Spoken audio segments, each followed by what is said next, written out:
দীর্ঘমেয়াদে যুদ্ধ চালিয়ে যাওয়ার সক্ষমতা ইরানের রয়েছে বলে জানিয়েছেন ঢাকায় নিযুক্ত দেশটির রাষ্ট্রদূত মনসুর চাভুসী। গুলশানে ইরান দূতাবাসের সংবাদ সম্মেলনে তিনি বলেন, নিরাপত্তার প্রশ্নে বিদেশি নাগরিক ও ইরানের নাগরিকদের মধ্যে আলাদা করে দেখা হচ্ছে না। তিনি আরও জানান, সবার নিরাপত্তায় সমান অগ্রাধিকার দেওয়া হচ্ছে। ইরানে বাংলাদেশি শিক্ষার্থীদের নিরাপদে সরিয়ে নেওয়া হয়েছে বলেও জানান রাষ্ট্রদূত। মনির হোসেন তপুর রিপোর্ট।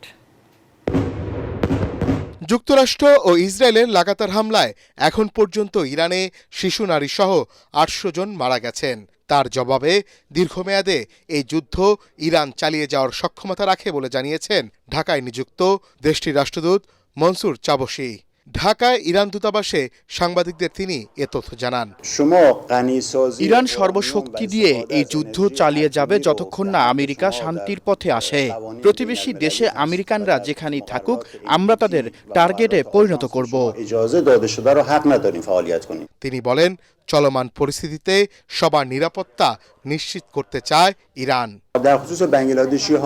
বর্তমান পরিস্থিতিতে ইরানের কোনো বিদেশি নাগরিক ও ইরানের নাগরিকদের আমরা পার্থক্য করি না। সবার নিরাপত্তা নিশ্চিত করতে চাই। সে কারণে ইরানে বাংলাদেশি শিক্ষার্থীদের নিরাপদে সরিয়ে নেওয়া হয়েছে। ইরানে অবস্থানরত বাংলাদেশি নাগরিকদের নিরাপত্তার জন্য তেহরানের বাংলাদেশি দূতাবাস থেকে আমাদের পররাষ্ট্র মন্ত্রণালয় নিয়মিত যোগাযোগ রাখছে। যে কোনো প্রয়োজনে আমরা সহায়তা করতে প্রস্তুত।